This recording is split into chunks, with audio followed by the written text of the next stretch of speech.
What's good, y'all? What's the numbers TV? It's your boy Paul Rowe. Make sure you subscribe to the channel if you're not subscribed already, and like the video if you appreciate the content that Paul Rowe What's the Numbers I provided. Today we back with a profile piece. This one is on P. Gutter. In this video we're going to talk about his early years growing up in Brooklyn, New York. Then we'll speak about his entry into the streets, where he would end up becoming a member of the Crips and make news headlines for a crime he allegedly committed in the early 2000s. After that, we will focus on P. Gutter's time in jail, before highlighting his time in the spotlight as part of the GS9 movement that took Brooklyn by storm some years back. Stephen Pomey, better known as P. Gutter, is from 95th and Clarkson in the East Flatbush section of Brooklyn. Being of Haitian descent in the heavy Caribbean neighborhood, he'll be very proud of his culture and carried that with him through the years. He would get extremely cool with some of the other kids from around his area, and eventually most of them became members of the G-Stone Crips, who at this time in the late 90s to early 2000s were in the process of expanding their membership and territory in Brooklyn. P. Gutter would start to gangbang and run the streets, eventually getting locked up a few times over the years. He would face weapons possession along with some other charges after he shot at the police as they came to patrol a drug area he controlled. After getting locked up for the shooting, he would somehow beat the case, but according to P. Gutter, the cops have had it out for him ever since.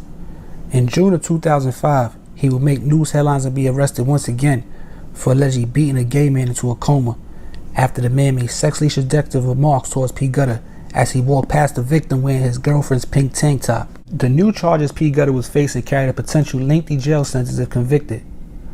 Over the next few years, the case played itself out in court, and when P. Gutter was found guilty and sentenced to 25 years in April 2006, the case made news headlines once again.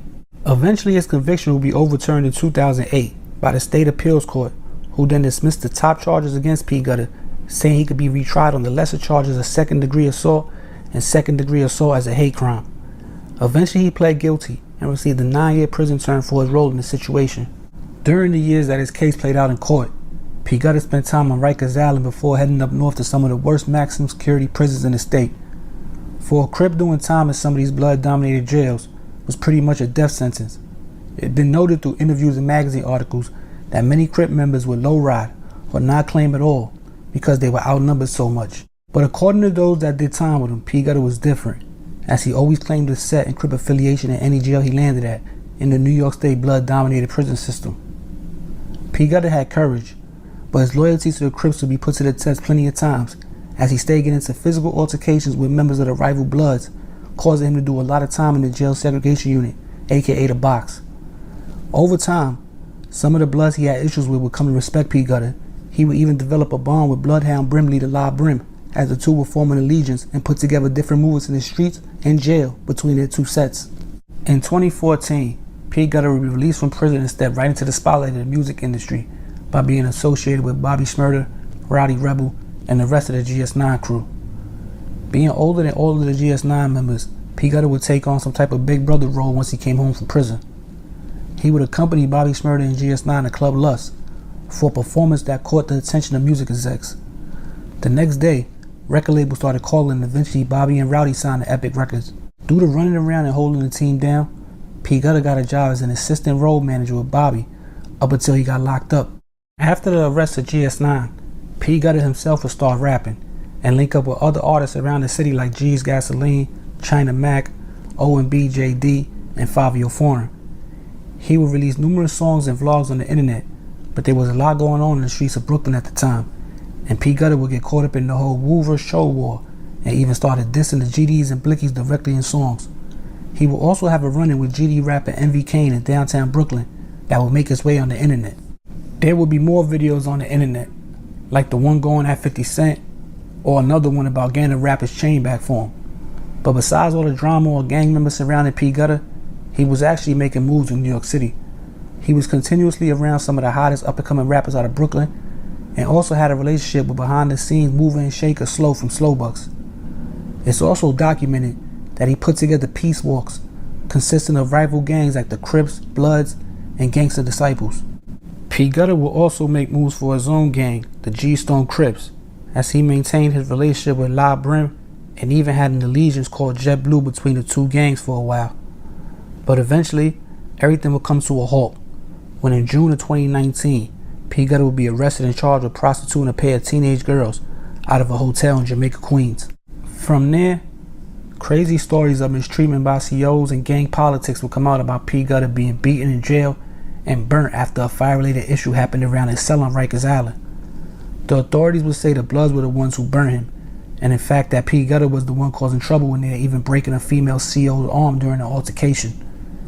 Then in June of 2020, P. Gutter would make news headlines once again when a youth mentorship program he was a part of on Rikers Island came under fire. In the article, they would talk about his previous charges along with his prison issues as a reason he shouldn't be a part of the program moving forward. P. Gutter would sit on Rikers Island for a couple more years fighting his charges, but eventually he would prove that his role wasn't as significant in the case as the authorities had once thought. Some of the charges will be reduced or dropped altogether, and in December of 2022, P. Gutter will be released back into society as a free man.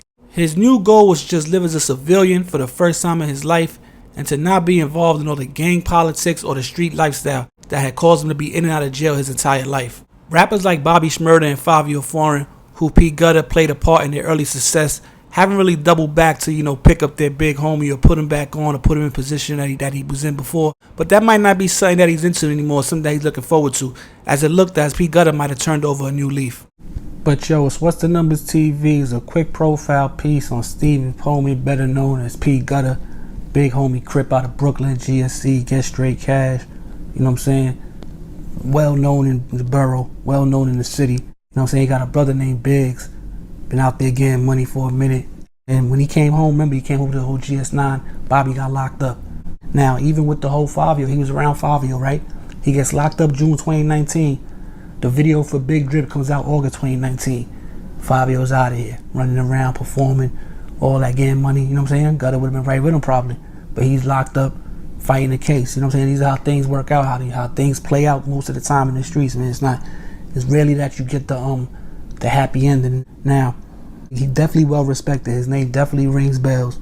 If you go online, there's always somebody talk about him in the likes of the well-known Crips, as far as the Ziggy Zaz, the Hollywoods, the Blue Boys, the Sight Bikes. You know what I'm saying? P. Gutter gets mentioned also. That's somebody that's been in jail, been in the system, never wasn't claiming, always held his own, represented. So, you know what I'm saying? Shout out to P. Gutter.